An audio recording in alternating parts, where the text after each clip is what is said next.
Hi, everybody. For those of you who don't know me, I'm BJ. I'm the genealogy specialist at the Maine State Library. And today I'm going to talk about church records, which are both widely used and often missed. It's an interesting sort of almost contradiction that people often miss them, but at the same time, they're widely used.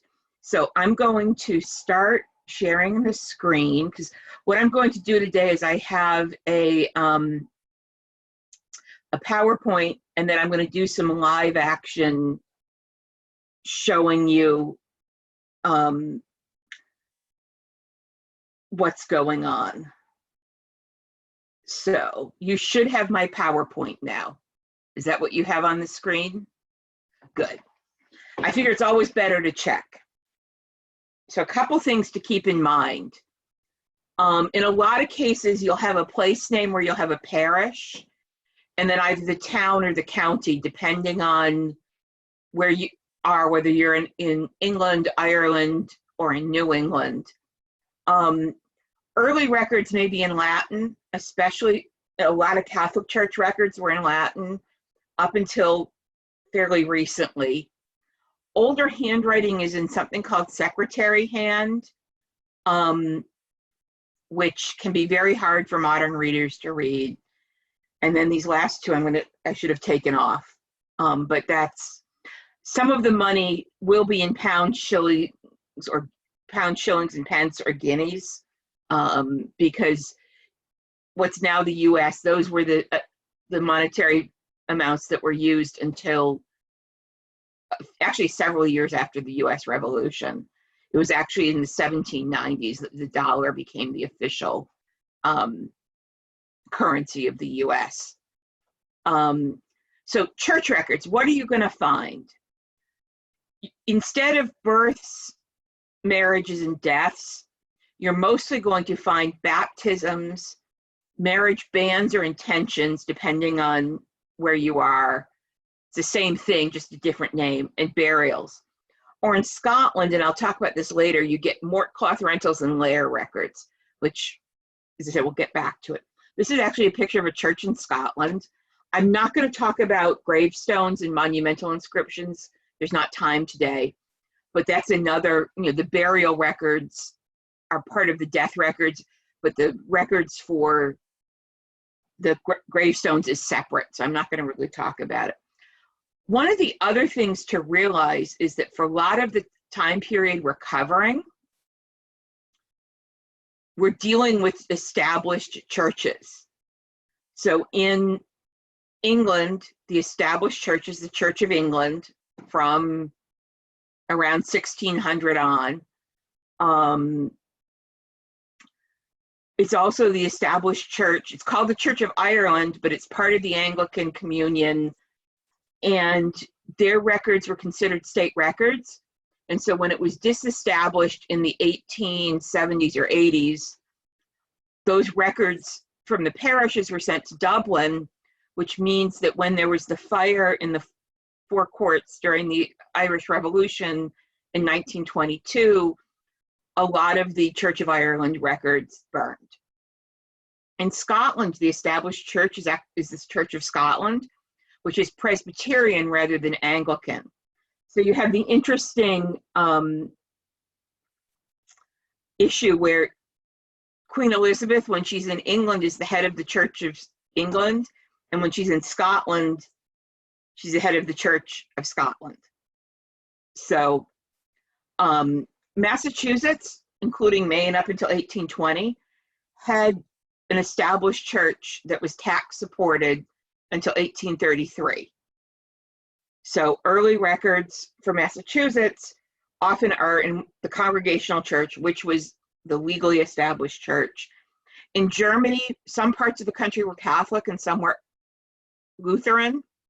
Most of Scandinavia, it was Lutheran. So one reason some of these records have been preserved is they were considered state records because the church was affiliated with the state.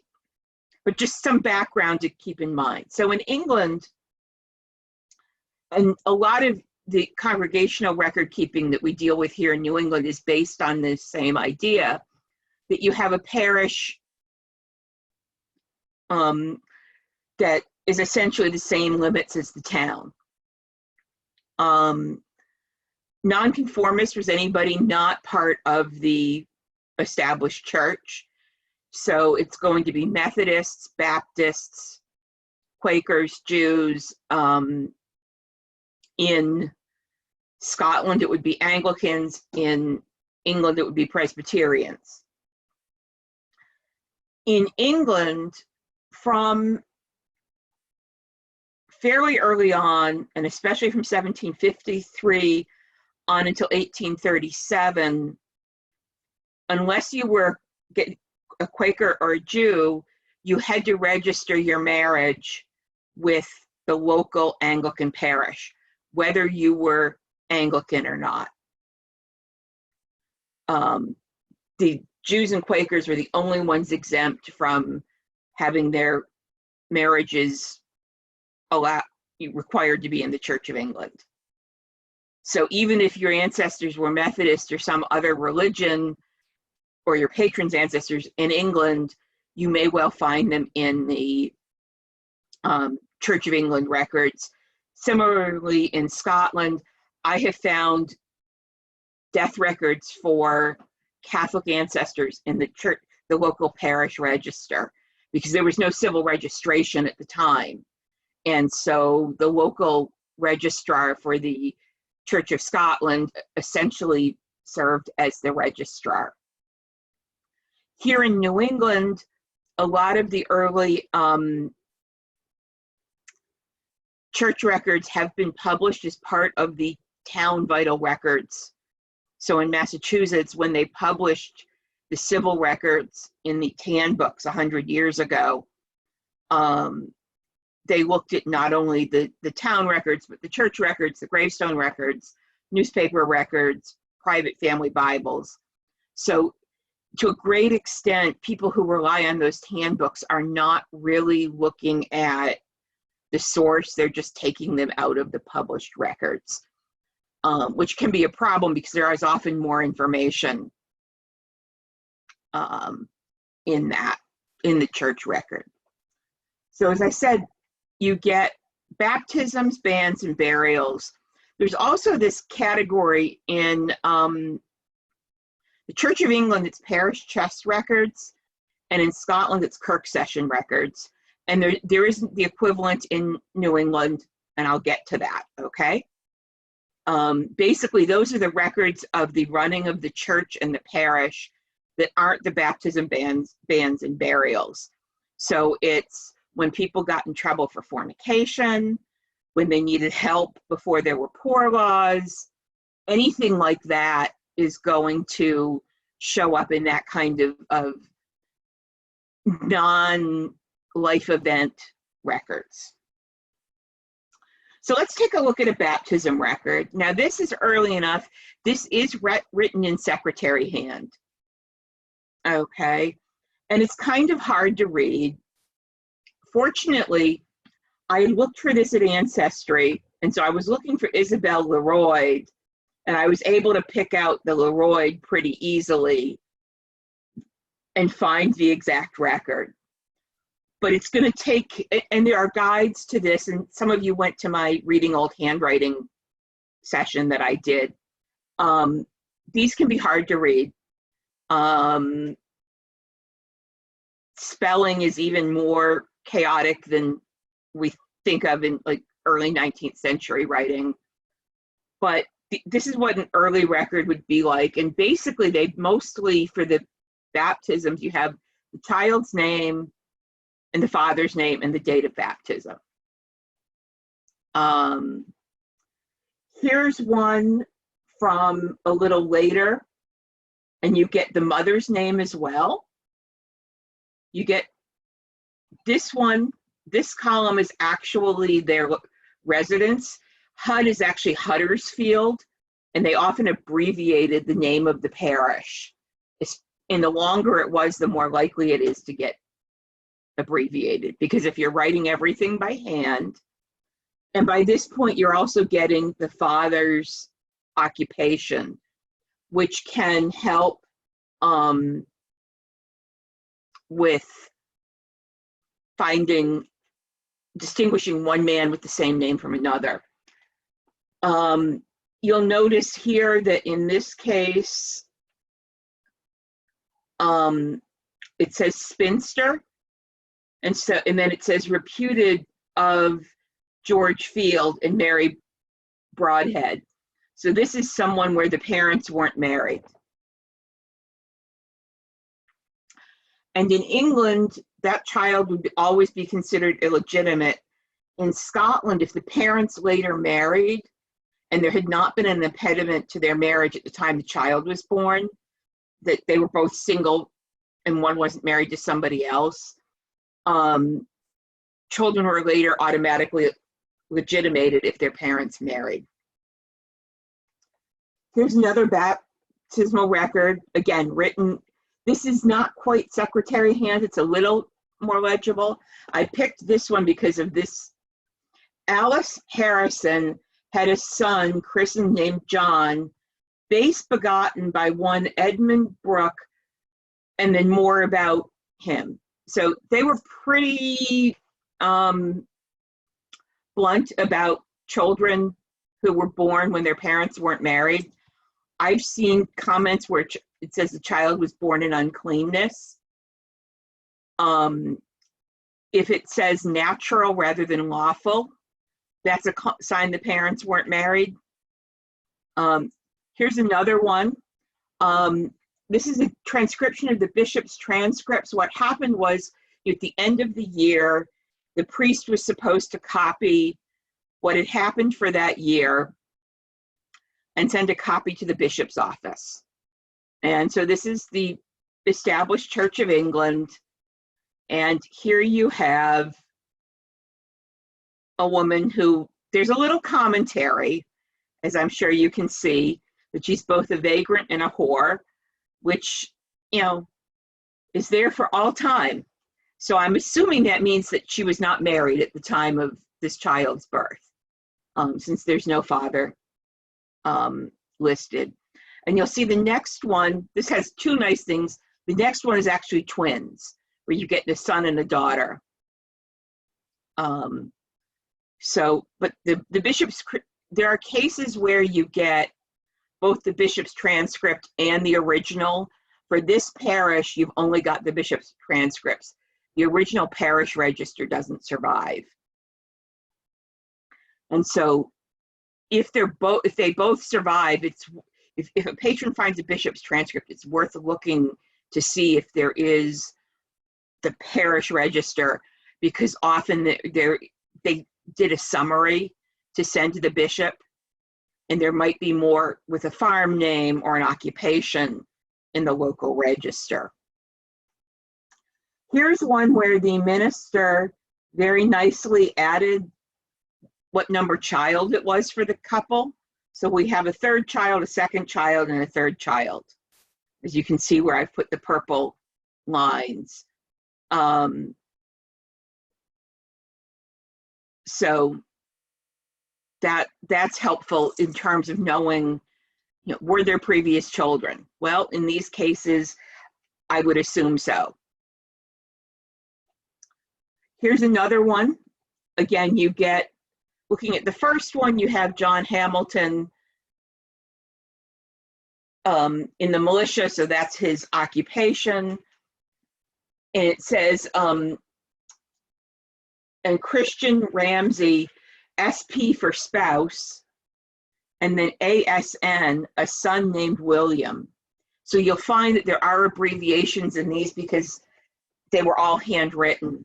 But then down here you have one George Brown, tenant in Skirling Mill, and Janet Clark in this parish had a natural daughter named Mary.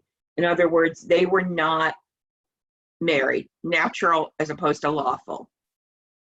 This one very nicely, the minister writes down both the date they were born and the date they were baptized. Often you're only getting a baptismal date. And I had one case where it looked like a girl got married when she was 11 or 12. But then when I looked more closely, it was a baptismal date, and she had 3 other siblings baptized on the same day. So my assumption is that she was closer to 7 to 10 years old when she was baptized, and that the siblings were younger.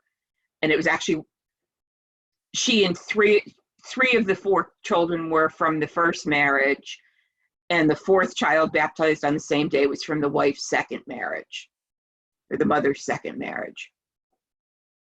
So that's sort of the range of what you're going to find in baptismal records. They don't really have them here, but in any of these samples, but you often do get the names of the witnesses or the godparents' sponsors. And that's something it's worth encouraging your patrons to keep track of, because I have had cases where I'm able to separate out 2 different men, both named, say, William Patterson with wives Isabella, by the, because her sister is one of the witnesses, and sister has an unusual name. So that's helpful. So moving on to marriage records, early on, again, they're very simple. All you get is the name of the 2 people getting married. This one's interesting because you can see the change in handwriting in the middle. And this is right about the time where secretary hand has died out.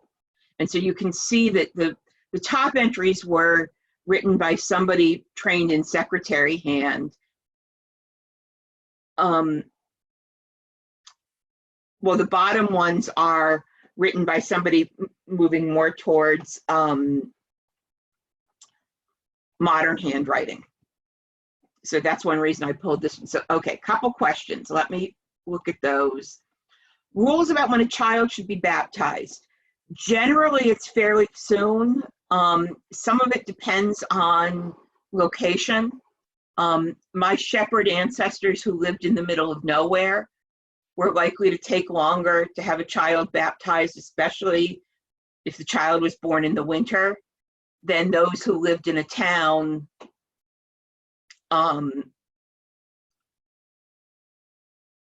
in the summer. Catholic, you're going to get really close to the time of the birth, as well as with Presbyterians who do infant baptism.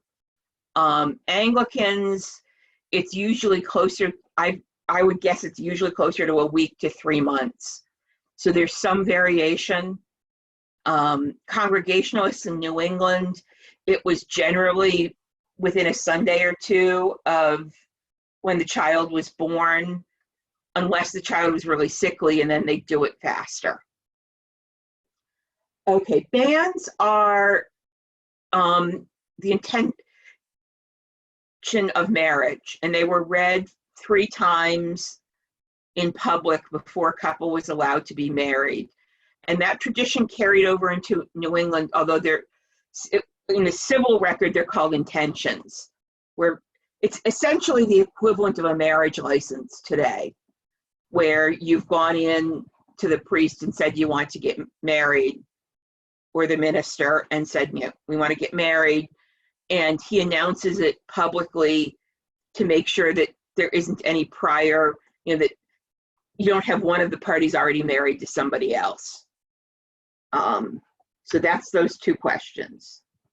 And you'll see some in a minute with bans. Oh, why is this not? They did start by about 1800 having fill in the blank forms, which are nice because they don't forget information. The downside is you don't get those nice little extra things like the number of the child. But again, you see here you have where the marriage took place, the date, the person who officiated, the 2 people it was solemnized between, and in the presence of, and you get 2 witnesses. And almost always, one of those is on the bride's side of things. Father, mother, sister, brother, cousin, uncle, as a way of protecting her rights. Not always, but on the order of more than 75% of the time, one of those two witnesses is likely to be from her side of the family. And so that's worth taking a look at. Here we have, this is an early record, and I pulled this one for specifically, because you see on the page, they have 3 columns, and they have baptisms, nuptials, and sepult is an abbreviation for the Latin for burials. And again, you have the name and then a location on the burials. The location is generally where they lived. So this one is actually a farm name in Halifax, in England. Here's another death and burial record. And this one you do get the name, where the person was from, and their occupation. Widow means that her husband died before then. And so those are nice. And I thought this one was actually nicely easy to read, which doesn't always happen. And again, by the early 1800s, you're getting pre-printed forms to fill in, which means you, again, you get standardized information at that point. So now, just for fun, this is strictly for Scotland. It was interesting when Scotland's people went to put records online. It was very easy to put baptisms, births, banns, and marriages online. They had a really hard time with the death records from before civil registration for what's called the old parish registers. And there were 2 reasons. One is a lot of people were listed as, widow Campbell died. And you don't know which, what her name was. And a lot of what you get early on in Scotland are not actual death records, and they're not actually burial records either. Most parishes in Scotland had what they called a mort cloth, which any of you who know much about language, it's a death cloth, it's a shroud. And people rented the shroud to use. Fabric was expensive. In 1800, a yard of fabric took about a week's worth of work, either making it yourself or working for somebody else to be able to buy a yard worth of fabric. By 1840, with industrialization, that cost had gone down to about a hour's worth of work, and it's essentially stayed there since then. I mean, if you go into Joann's and buy a yard of fabric, you're paying somewhere between $5 and $30. That's within that approximation of an hour's worth of work. And so here's one where you have, in December, the best little cloth for William Nicholson's child. So each parish had at least 3 mort cloths. They had the best cloth, the common cloth, and a child's cloth. The best cloth was often velvet or other fancy material, and it cost a lot more to rent than the common cloth. And so here you have the large common cloth. He got it for free. That probably means he was a pauper, or he had done something for the church that they owed him. So here you have one, the best cloth to the Lady Clementina Carnegie. I'm a little surprised that that family didn't have their own, because rich families tended to. And what they would do is, if somebody was too poor for a coffin, they'd wrap them in the cloth, put them in the ground, throw a couple handfuls of dirt on them, and then when people had left, they'd take the cloth and finish burying them. They went over the coffin if somebody had a coffin. So this is what happened in Scotland, is that they kept track of and this income was then used to help for the poor. They also have records of what are called lair burials, which is basically the buying the plot. Now, parish chest records are interesting. I'm going to switch to those. And starting in the mid-1500s, every parish in England was supposed to have a literal chest in order to keep their records. And so this is where they would keep the parish registers, the births, marriages, and deaths. But they would also keep other things. And this is one of the cases where the records are there, but they're often not used. Settlement and removal is with who is legitimately, it's like how, we now establish residency. If you move to a new state, you change your driver's license, you change your car insurance, you change your voting registration. This was essentially the early modern equivalent of this. And what they would do is, if you hadn't been in a town long enough, if you needed help financially, they would then send a bill to the parish you would come from. There were overseers' accounts that look at partly at who they gave help to, who was responsible for various parts of things like providing communion, bread and wine. There were bastardy records, because at this point in both Scotland and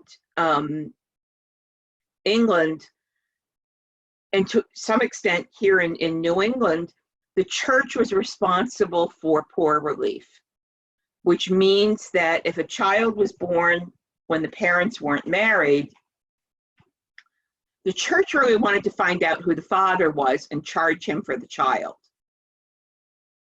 And so they would examine the mother as soon as it was obvious that she was pregnant and or around the time the baby was born. If she gave a name, they would summon the father, and somebody would put up a bond saying that they would make sure the child was supported. And those records are all kept in the parish chest, as are the records for poor relief, which means that it's who paid taxes to support the poor and who received poor relief.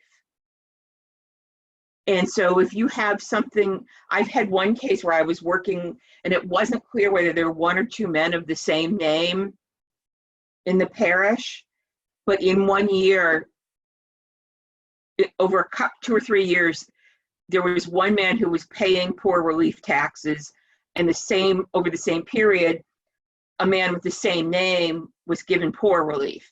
So I could really sort of prove it was two different men, because they would not be both paying the tax and receiving help.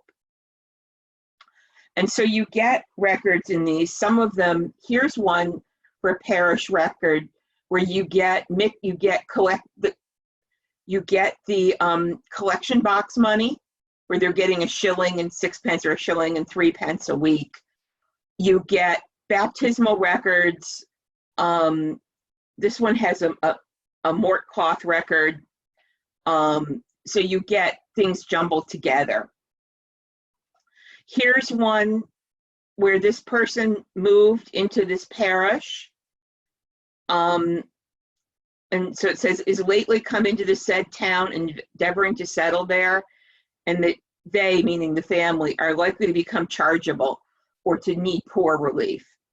And that his last settlement was at Bolton, and that this family, having no lawful settlement in our town, is required to go back there if he wants relief. Go back to the first town.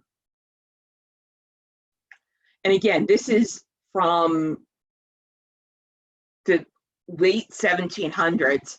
So you can see how they have already they're doing enough of this, they've got pre-printed forms. Here's another one.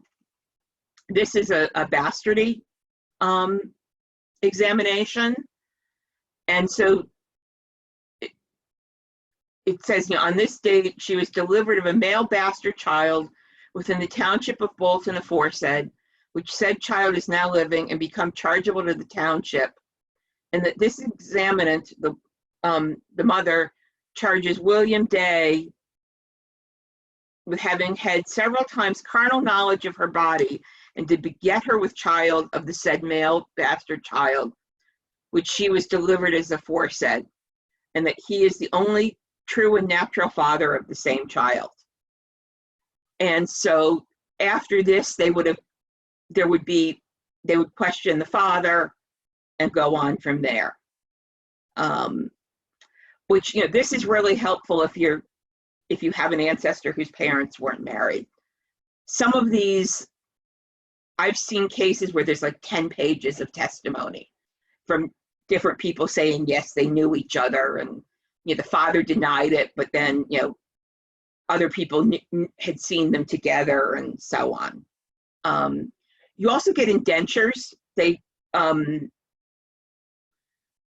Children who were needing poor relief, especially the boys, were indentured to learn a trade. And this would be written twice on one piece of paper, and then the paper would be cut. And you can see here across the top in a pattern so that they could take the 2 pages and put them together to prove that they were the same 2 originals. And so this would often name why the child, the boy was that he was an orphan, or his mother wasn't able to support him, and who he was apprenticed to. So nonconformist records, for the most part, you're going to find there's real variation in how well nonconformists kept records. You have groups like the Baptists who kept very few, even here in New England. You had other groups like the Quakers who kept really good records, and other groups that the Methodists in some places kept really good records, and others they kept good records, but they don't survive because the minister kept them. Circuit riding ministers didn't necessarily keep records, and if they did, they didn't necessarily end up somewhere where we can still find them. So I have a longer one I'm doing later this month about Quaker records, but I'm going to very briefly go over those because a lot of people are going to run into Quaker ancestors.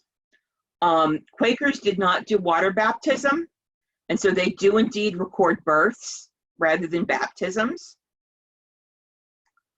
Quaker wedding certificates are a gold mine of genealogical information. They give the 2 people being married, their parents' names, everybody's residence at the top. They note whether the parents are dead or not. The couple signs the marriage certificate here. Everyone who is at the wedding signs down here.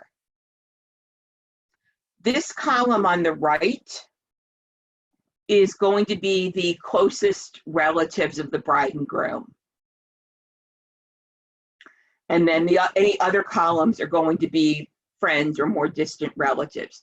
To the point, the next slide is a blow up of that right-hand column. And in this case, here's the husband, here's the wife. And I can identify every single one of these by their relationship to the bride and groom, which gives me sisters' married names, sister-in-law's names. This last woman was really helpful because she's the aunt by marriage of the bride's mother, and let me figure out who the bride's mother was. and who the bride's father was by tracing that last woman.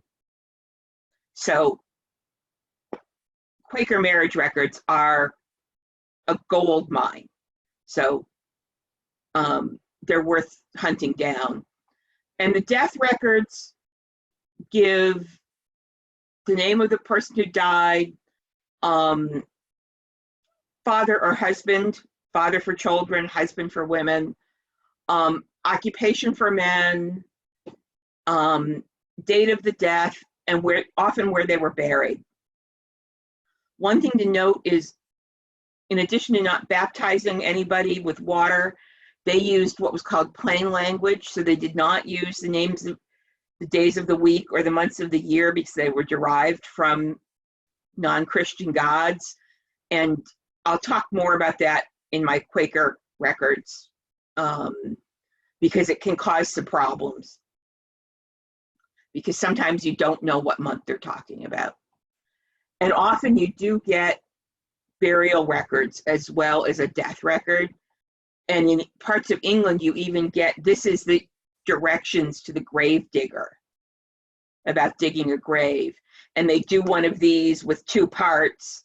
And then after he's buried them, he signs it and gives it back to the Quaker meeting. Catholic records. They're slowly coming online. There are places where Catholics kept really good records. It's wonderful in Quebec. Quebec records are part of what's called the Druin collection, and that's at Ancestry. Boston area records, the Archdiocese of Boston, for a long time let nobody see their records. And fortunately, they, with just in the last couple years, let American Ancestors, which is the web arm of the New England Historical and Genealogical Society, microfilm their records. And so those are coming online at the rate of a parish every week or 10 days. They had not let the Mormons microfilm them for religious reasons. So I'm really glad they're starting to come online. But many people in Maine had 19th century Italian, Irish, Portuguese ancestors who went through the Boston area. And so that's really good. Germany, a lot of the Catholic records are at Ancestry. I'm going to show you what the issue is with Ireland after I'm done with the PowerPoint. But they are at the National Library of Ireland, online for free. Catholic record, this is a baptism. You'll notice it says lawful daughter, gives the mother's maiden name as well as the father's name. They don't always, but in Scotland and in Quebec, you will almost always get the mother's maiden name because legally that's who they continue to be. And you get witnesses, often called sponsors, essentially godparents. And again, they rarely pulled people off the street randomly. Those are almost always some relationship to the couple having the baby baptized. And they are listed, as you can see here. In this case, Edward Blaney is somehow related to Michael Cassidy. I still haven't figured that out, but I'm going to get there one of these days. Sometimes they're in Latin, but again, you still, I expect even those of you without much Latin can figure out that testibus comes from the same word that testimony does, and it's witness. And so you'll get these things where you, so this listed as Maria Finnegan is probably really Mary Finnegan. But so it's been Latinized. Here's one that's interesting. You get these regular marriage entries. And then here's one that says James Cassidy and Margaret Murray are lawfully married persons. And I'm guessing that this is a case where they'd lost their original marriage certificate. They moved away from where they'd been married or something, and they went to the priest to get confirmation. I just literally noticed this one. I had not seen this before I put this presentation together, so I want to look into that some more because that's an interesting bit. So that's the end of the slideshow. So I'm going to stop sharing that and get out of the slideshow. So any questions at this point while I go on, when I get to the next phase?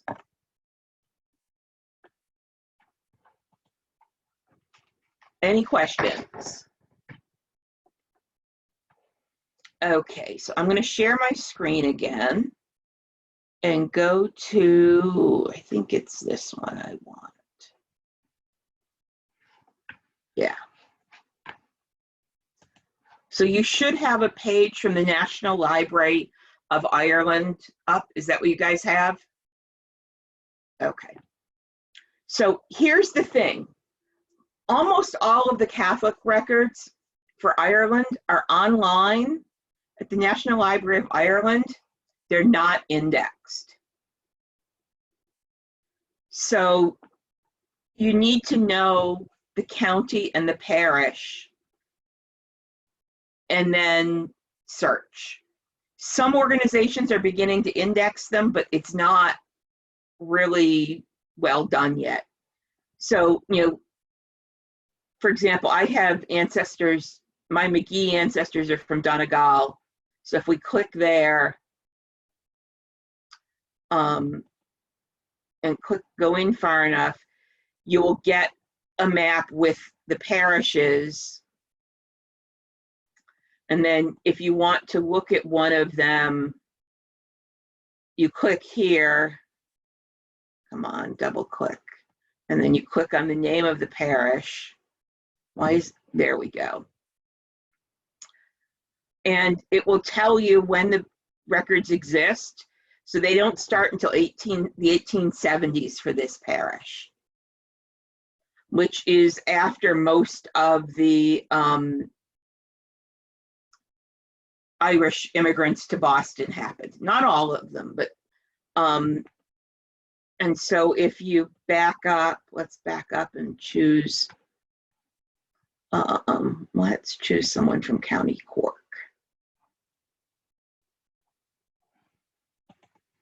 So if we click here and then click on this,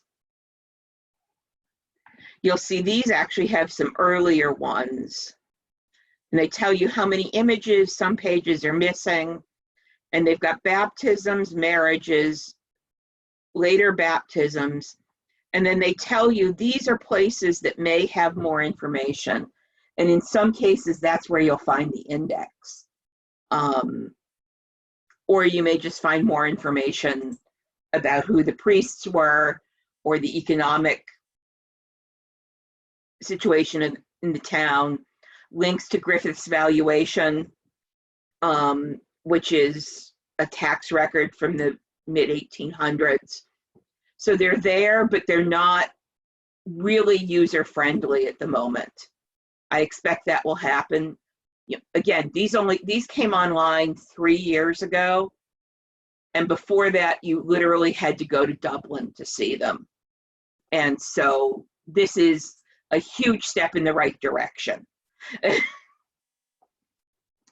So, but again, I wanted to show you this because enough people that you work with will have Irish Catholic ancestors that it's worth your knowing that that's where these are.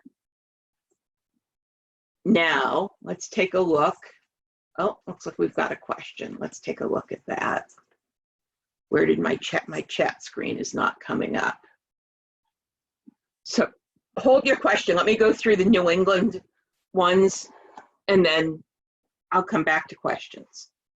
A lot of the New England church records are at one of two places. Well, they're sort of at three places. One is if a town has the old tan books, which were the vital records that were transcribed 100 years ago and published.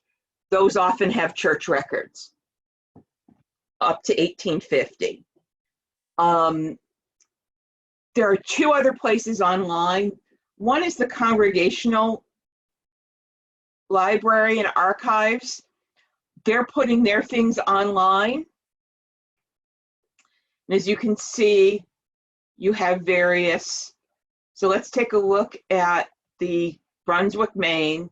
Gives you some information about the church and the building. Notes on transcription. There's a finding aid that gives you some information. Some of which is repeat of what's here. And then if some of these are transcribed, there were loose materials. Here's the book. This volume contains covenants. This is the equivalent of those parish test records, where you've got all sorts of interesting different records that may or may not be relevant. So early administrative, records. So let's go into church records.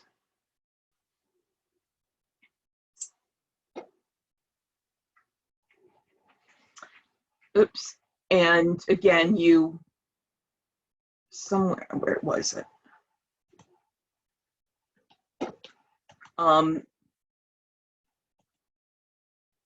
Had this working for one of them today.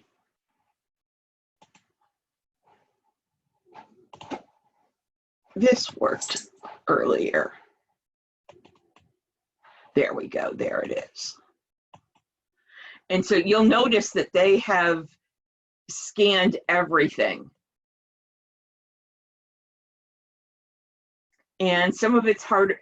Some of these I would probably, if I thought my ancestor was on it, I would try to save this page elsewhere and play with the contrast.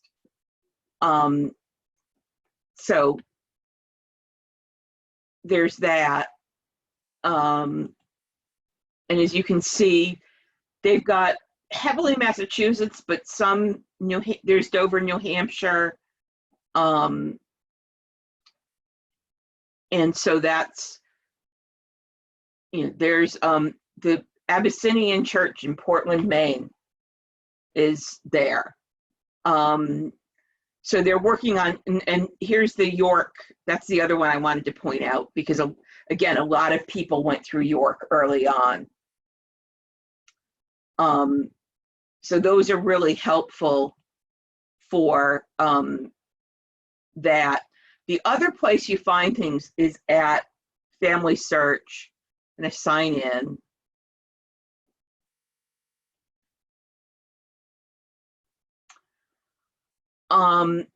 Not all of them are indexed. Many of them are, but you will also run into, if I do this, when you look at the catalog,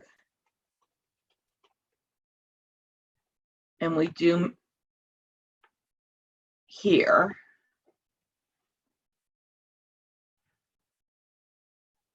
and church records. This is the church in Middleton, Massachusetts. And it's one you have to be in a family history center or affiliate library to see, and it's not indexed. Some of the things from here are in the TAN book, but not all of them. Things like the members lists and some of the other things like that are not in the TAN books. And there's detail in some of the baptisms and marriages that didn't get extracted for the TAN books.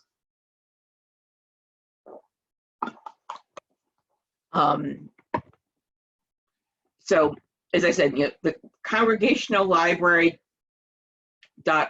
and Family Search are going to be the first places you want to look for New England congregational records. New England Catholic records, your best bet's going to be Ancestry for French Canadian records and AmericanAncestors.org for Eastern Massachusetts Catholic records. So let me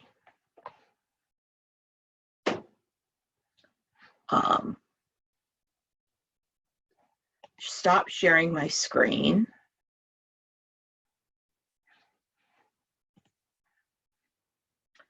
And turn my video back on. Okay, so the similar format for the Protestants, well, Krista, what were you asking about similar format? Here, let me unmute you so I can.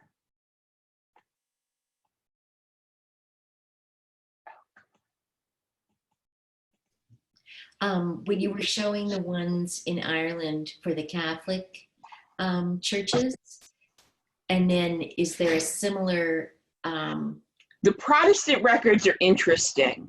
There are a couple issues. One, as I said early on, a lot of the Church of Ireland records burned in 1922. Not all of them.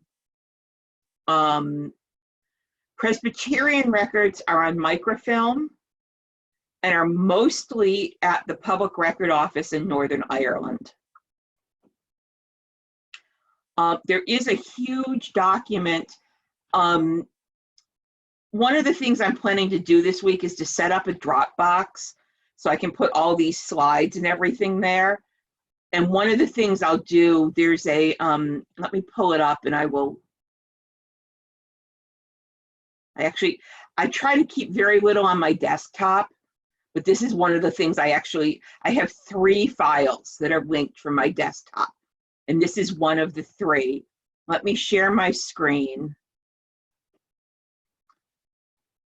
Can you see this list of Church of Ireland parish registers? And this is every parish color-coded by who has it, with years of baptisms, marriage, burials, any information about other parishes it's affiliated with. Roots Ireland has been doing some indexing this, so if it's covered there or at Irish Genealogy, they tell you. This gets updated once a year or so as things come online. And it's just, but again, it's arranged by parish, so you have to know which parish you're looking at. So one of the things I'm planning to do when I do the Dropbox tomorrow, this is 98 pages long in itty bitty type.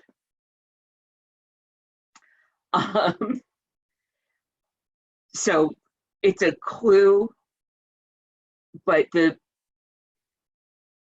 Protestant church in Ireland, the Church of Ireland, which is Anglican, was the established church. But in Northern Ireland, you had almost as many people who were going to the Presbyterian churches because they were Scots-Irish. And it just, the conglomeration of how things were preserved. And so the combining how things were generated with how they've preserved, it's not quite a crapshoot in finding things for Ireland.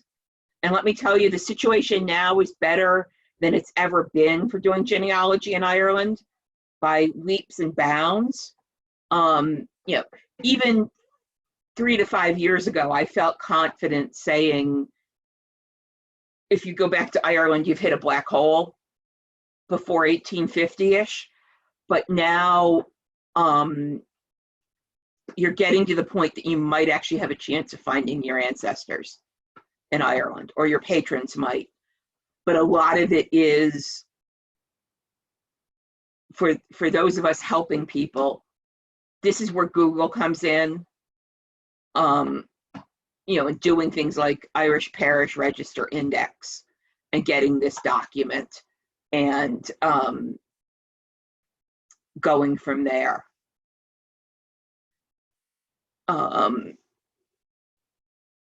It's been one of those that there, in Scotland, Scotland's people has most of this stuff, and so it's not an ancestry, but it's all at one website.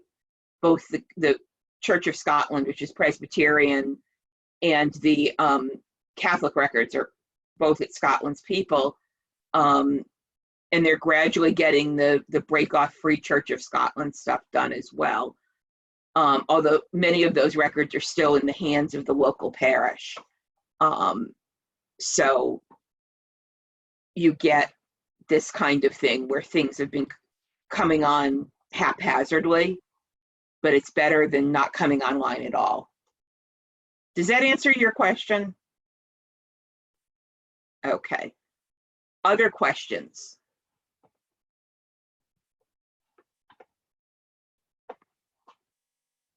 Yeah, but what I want you to take away from this is that there are church records in many cases. Sometimes they've been folded into the published vital records, sometimes they haven't.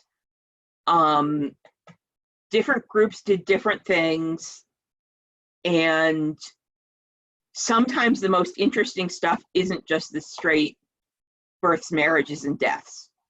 Because quite frankly, some of the stuff that comes up in the parish chest records or the church session, I don't really have church session records in here, but I have some great examples I collected, but those are not online yet. You have to be in Scotland to see them. So I didn't put those in here because you can't get at them. But the parish chest stuff, again, it's not all in one place. Some is coming online from a county archive, some from the National Archives, some from historical societies. It depends on who has the records. So the Kirk Session records are like most of, until the mid-19th century, established churches had a fair bit of control over the social life of their parishioners. They provided poor relief, and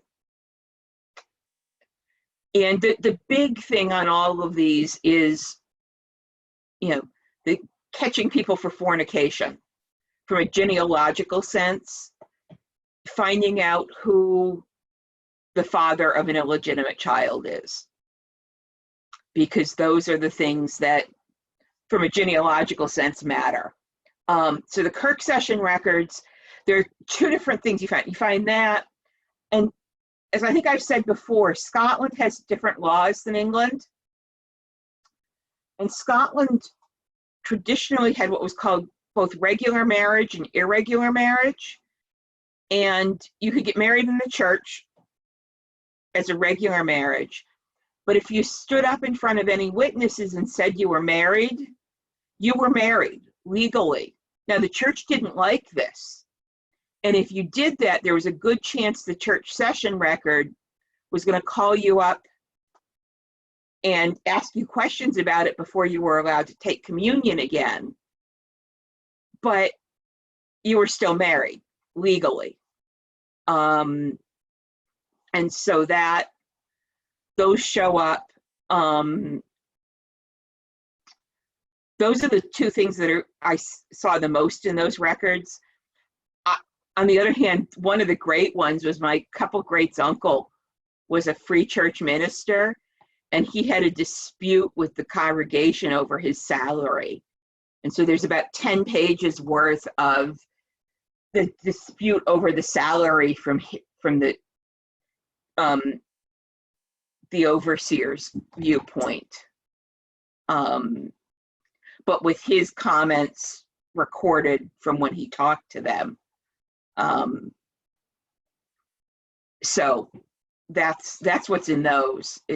It's very similar to the parish chest records. You get some of the poor law distribution. Who got 3 shillings and who got a bag of coal and who got 3 bags of oatmeal to get them through the winter. Who did they pay school fees for? that's a lot of it in Scotland, is that families who were otherwise able to feed their kids needed help for the school fees or school uniforms. So you have that. But yeah, it's, you know, and a lot of these records, they come, especially not directly the birth, marriages, and death records.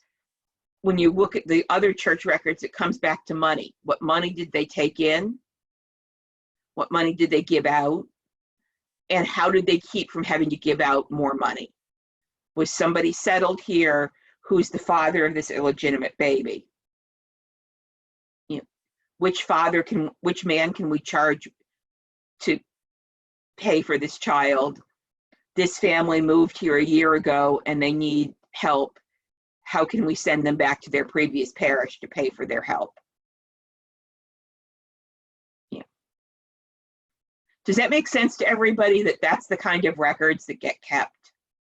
And they get, you know, it's cynical of me, but stuff to do with money is what gets recorded in the first place and what gets kept. So, other questions? Okay, I'll stop the recording.